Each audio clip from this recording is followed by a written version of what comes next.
मित्रों नमस्कार। मैं पिछले सप्ताह भर से बेड पर ही हूँ। डॉक्टर की सलाह पे मेरा कैटरेक्ट ऑपरेशन हुआ है। अभी लगता है एक आध सप्ताह और इस दुस्साध्य स्थिति को झेलना पड़ेगा।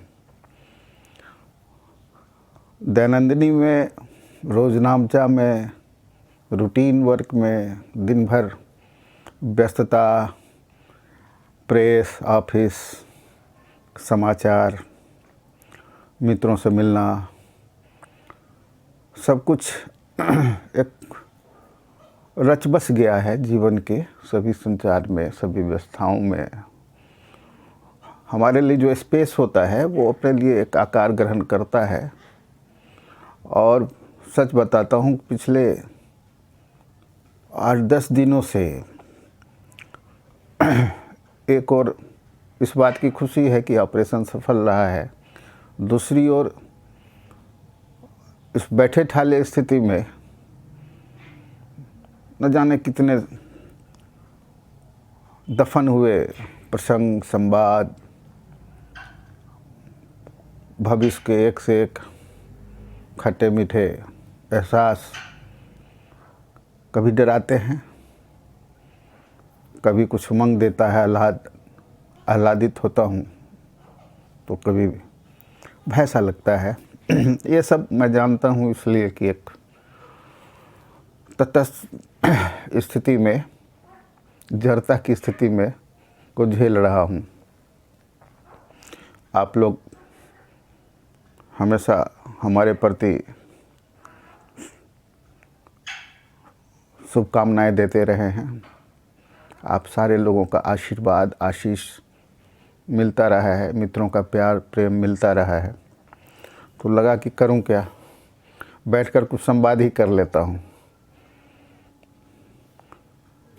मेरे लड़कों ने कहा कि आप इस स्थिति से उबरने के लिए आप फ़िलहाल फेसबुक से यूट्यूब को जोड़कर कुछ संवाद कर लीजिए। तो आज से जीवन के कई जो पहलू हैं, चौहद्दी है, उस चौहद्दी के अंतर्गत जितने सारे अवयव दिखते हैं, महसूस होते हैं, टीसते हैं, सहलाते हैं, उनको लगता है कि धीरे धीरे ये करूं और इसमें एक संवाद भी हो। चूँकि सारे लोग व्यस्ततम समय में मिलते रहे हैं, हर आदमी के पास अपना एक अनुभव होता है, थोड़ा कम थोड़ा ज़्यादा। रामकृष्ण जी के पास, रामकृष्ण परमहंस, उनके पास एहसास तो था, शब्द नहीं थे, तो उसके लिए स्वामी विवेकानंद आ गए। लेकिन हम लोग तो उन लोगों की धूली के बराबर भी नहीं हैं। मगर अच्छे चीज़ों और अच्छी आदतों के बारे में साझा करता मैं भी लेता हूँ। जब ऑफिस में प्रभात खबर में काम करता हूँ तो कई चीज़ों के बारे में हमारे साथी बतलाते हैं, मैं उसको ग्रहण करता हूँ, कुछ मैं भी बतला देता हूँ।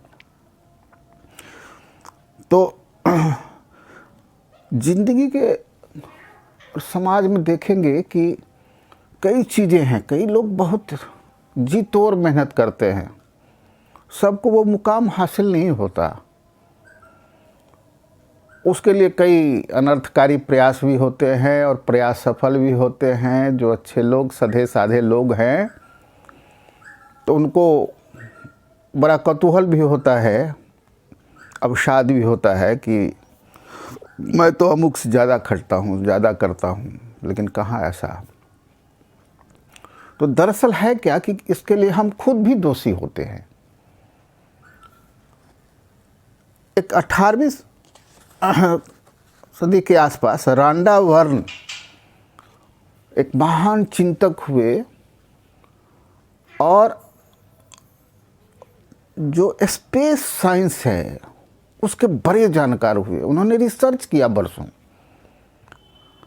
और उसके तमाम नतीजे अनुकूल आए और कालांतर में दुनिया, देश और दुनिया के बड़े बड़े साइंटिस्ट, चिंतक, लेखक, पत्रकार और अपने अपने क्षेत्रों में विशिष्ट स्थान बनाने वाले लोगों ने उसको अपनाया था और सफल रहे। आज भी उस पर काफ़ी काम भी हो रहा है, लोग उस विधा पर चलकर सफल भी हो रहे हैं। वो है क्या कि चिंतन की एक प्रक्रिया।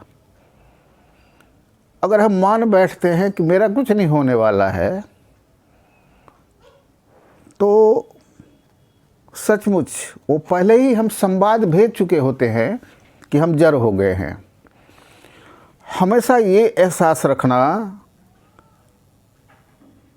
कि हाँ मैं कर सकता हूँ, मैं करूँगा, ये एहसास, और इस एहसास के साथ आप हर आदमी की अपनी क्षमता है, ऊर्जा है, उस अनुरूप प्रयास करना।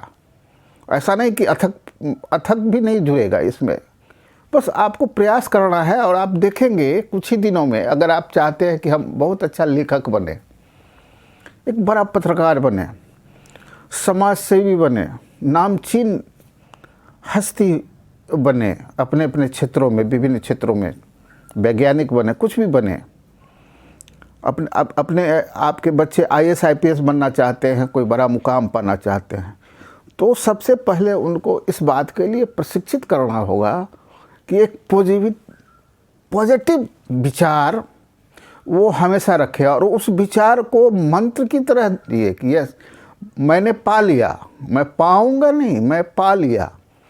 और आप देखेंगे कि एक नेचर जो है, प्रकृति, सारा तमाम विज्ञान, अध्यात्म कोई विज्ञान से परे चीज़ थोड़ी है, वो प्योर साइंस है और प्योर मैथ है, प्योर साइंस है, शाश्वत साइंस है। तो आप देखेंगे कुछ दिन के बाद आप जो बनना चाहते हैं उसमें लेकिन विचार दृढ़ हो कि मैं यही बनना चाहता हूँ।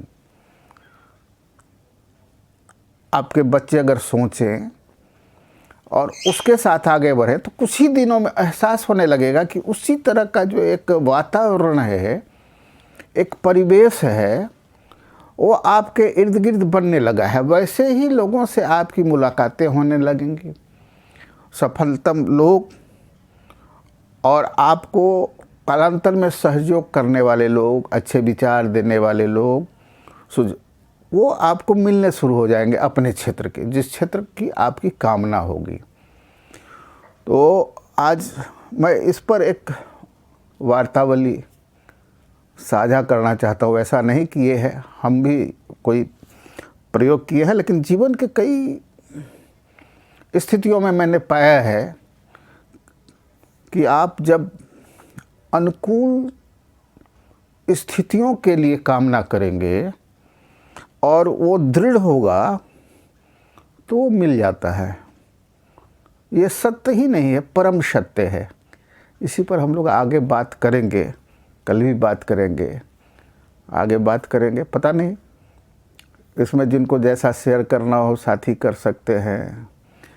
ये इस पर चूँकि यूट्यूब पर फेसबुक पर जाएगा, वहाँ लिंक होगा, आप यूट्यूब पर भी जा कर के इसको हम लोग साझा करेंगे। और इसमें कोई राजनीति और ये बात नहीं, वो तो हम लोग दैनंदिनी में जब काम करते हैं, पत्रकार हैं, अखबार में, तो झेलते हैं, करते हैं, करना ही पड़ता है। लेकिन आम जिंदगी की जो बेचैनियाँ हैं, आम जिंदगी की जो जद्दोजहद है और अन्य अन्य चीज़ें हैं जो अच्छी भी हैं, बुरी भी हैं, उससे कैसे उभरें, इस पर हम लोग साझा कर सकते हैं अपना अपना विचार। एक दूसरे को सहला तो सकते ही हैं कम से कम। तो आपको इस पर रांडा बर्न में के इस थ्योरी को दुनिया के कितने लोगों ने, कैसे कैसे लोगों ने, जिसको आज हम आप पढ़ते हैं, उनकी किताबें, उनके थॉट्स, उन लोगों ने अपनाया, इस पर कल हम चर्चा करेंगे। धन्यवाद।